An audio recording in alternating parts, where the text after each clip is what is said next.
बच्चों अभी तक जो पाठ आपके पास पहुंचे हैं उसमें से मैंने पहली वीडियो में बता चुकी हूँ कि पाठ 5 तक आपका अभी जो एग्जाम होंगे उसमें आएगा।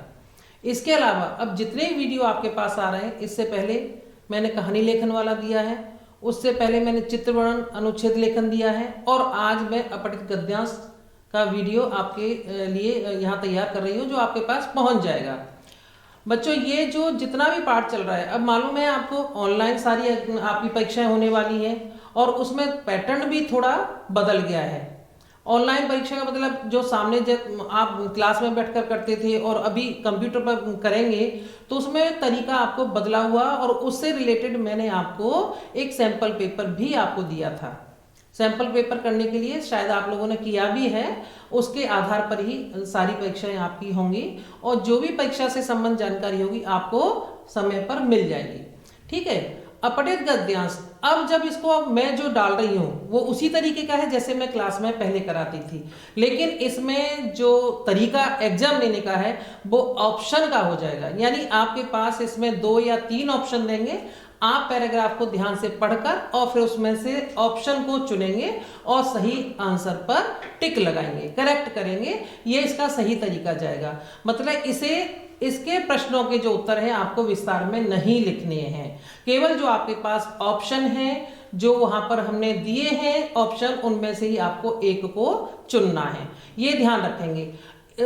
कोई भी चीज करने से पहले, यानी कोई भी एग्जाम में कोई भी प्रश्न करोगे आपको पहले उसको जानना पढ़ना बहुत जरूरी है, नहीं तो आपको वो अभ्यास नहीं है।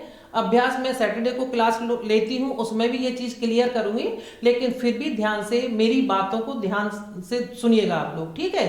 अब अपठित गद्यांश का जो हम पैटर्न देने जा रहे हैं उसमें मेन क्या है मैं वो बता रही हूँ आपको कि अपठित गद्यांश होता क्या है। अपठित गद्यांश यानी पट धातु में उपसर्ग, उपसर्ग मैंने बताया है। उपसर्ग यानी जो शब्द के पहले लगता है और इत प्रत्यय के योग से बना हुआ है, यानी अपठित। उपसर्ग हो गया और इत प्रत्यय से में लगा दिया उपसर्ग, इत प्रत्यय लगाने से यह अपठित हो गया, जिसका अर्थ क्या होता है अपठित, यानी जो पहले से हमने पढ़ा ही नहीं है, जिसको इंग्लिश में हम अनसीन कहते हैं और हिंदी में अपठित कहते हैं। गद्यांश, गद्य यानी पूरा एक गद्य होता है, पूरा एक पाठ होता है, लेकिन यहां हम बोलते हैं गद्यांश, यानी किसी भी गद्य का एक अंश, एक भाग। गद्य शब्द और अंश शब्द के योग से बना हुआ, जिसका अर्थ है किसी गद्य का अंश या भाग। ठीक है।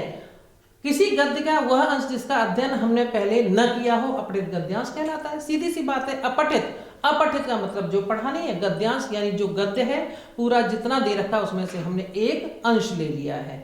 ठीक है। अब अपठित गद्यांश पर आधारित प्रश्नों के उत्तर देने से पूर्व गद्यांश को ध्यानपूर्वक पढ़ना सबसे जरूरी बात।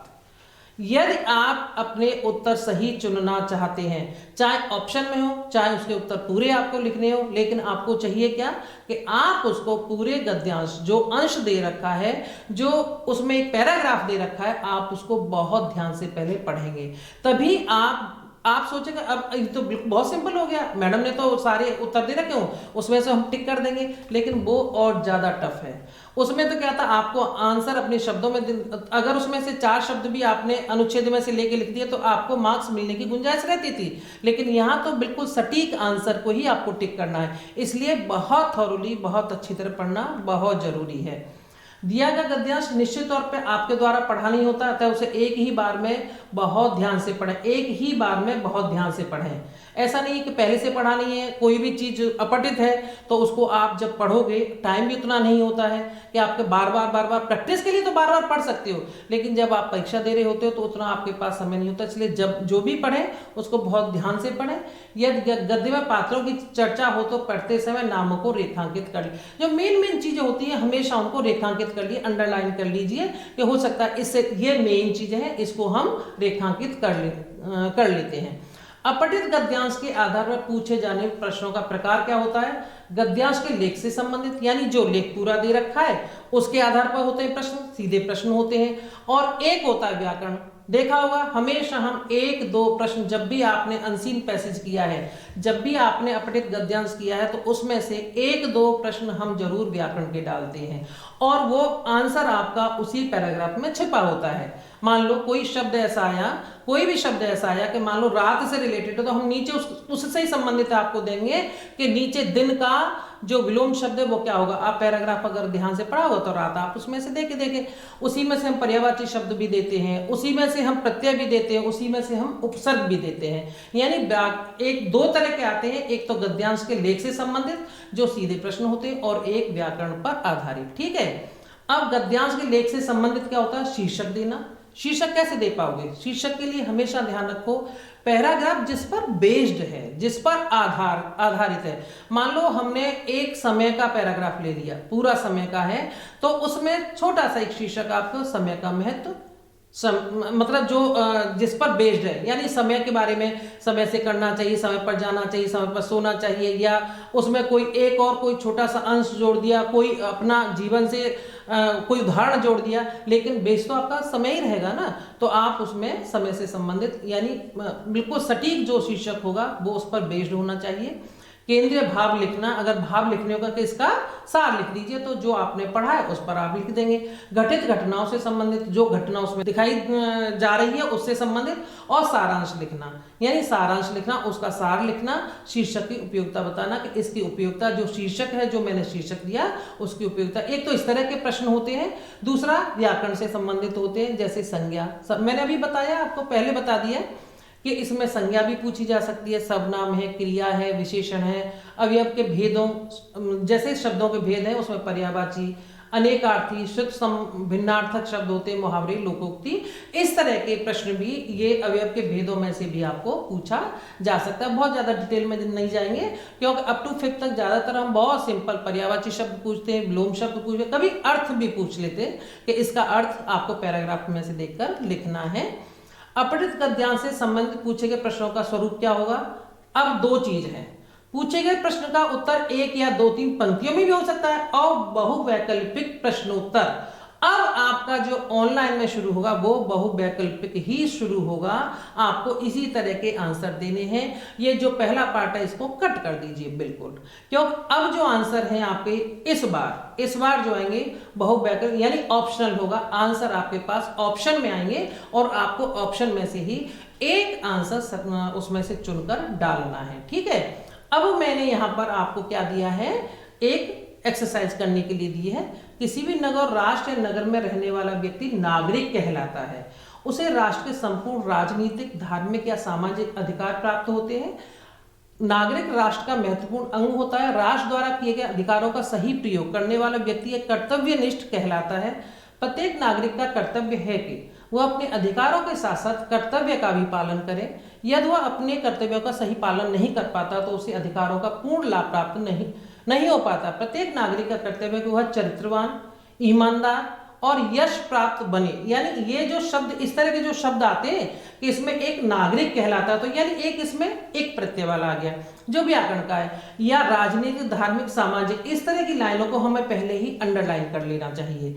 चरित्रवान, ईमानदार, यश प्राप्त बने। प्रत्येक व्यक्ति के प्रति अपने हृदय में स्नेह और आदर की भावना को उजागर रखना चाहिए। किसी अन्य व्यक्ति के धार्मिक विश्वासों की निंदा नहीं करनी चाहिए। उसे सभी धर्मों का सम्मान करना चाहिए। सबके साथ भाईचारे की भावना रखनी चाहिए। जैसे सूरज और रोशनी का साथ होता है, वैसे ही अधिकार और कर्तव्य का साथ होता है। अधिकार और कर्तव्य करोगे तो अधिकार की मांग कर सकते हो, अगर कर्तव्य नहीं करे तो अधिकार 0 हो जाते हैं। यह समझ लीजिए। और इस पैराग्राफ को आप, शब्द हो सकता है इसमें थोड़े से आपके स्टैंडर्ड से कट, आपके स्टैंडर्ड जो भी आप ग्रेड 5 में हो सकता है कठिन हो, तो अपने पेरेंट्स की हेल्प ले लेंगे, नहीं तो 2 बार खुद पढ़ेंगे, अपने आप समझ में आ जाएगा।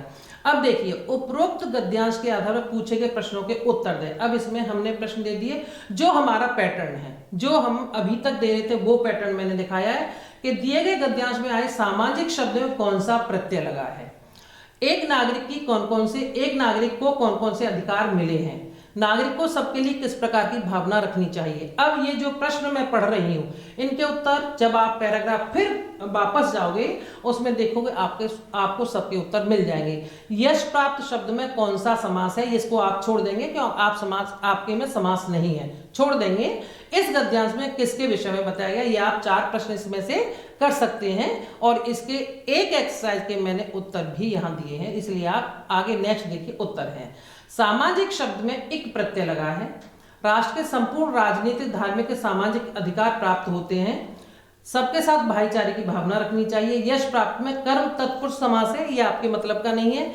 इस गद्यांश में एक नागरिक के अधिकार और कर्तव्यों के विषय में बताया गया है, ये आपका हो गया, आपको आंसर इसमें मिल गए। नेक्स्ट, इसको आप स्वयं पढ़ेंगे और स्वयं ही करेंगे, ठीक है। अब लेकिन इसका मैंने पैटर्न चेंज किया है, जो आपके लिए अब होने जा रहा है ये पैटर्न होगा कि इसमें देखिए, इस गद्यांश के अनुसार चंद्रशेखर आजाद का नाम किनके साथ लिया जाता है।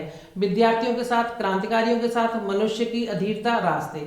इसमें एक आंसर आपको सही, जिस पर आपको टिक करना है, ये पैटर्न आपको फॉलो करना है।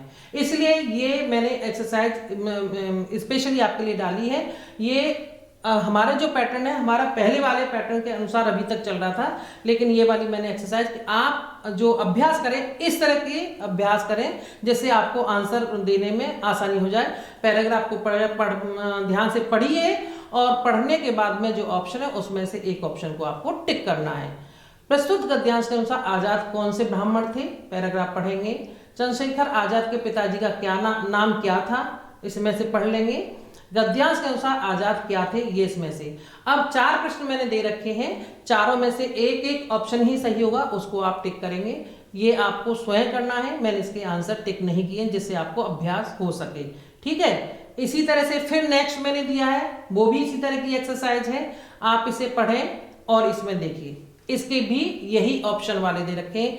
और घर में कोई किताब हो, ग्रामर की इस तरह की किताब हो, नहीं तो जो आपके पास सिंपल पैराग्राफ होते हैं उसमें से क्या करेंगे, आप एक प्रश्न बनाएंगे और उसके उल्टे सीधे और एक सही, कुछ 3 गलत और एक सही राइट आंसर डालकर आप इस तरह की एक्सरसाइज मम्मी या पापा से तैयार करवा के उनका अभ्यास करेंगे।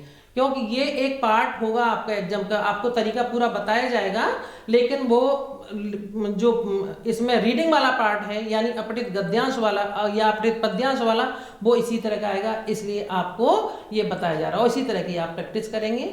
ये देखिए, इसमें से ही है ये सारे।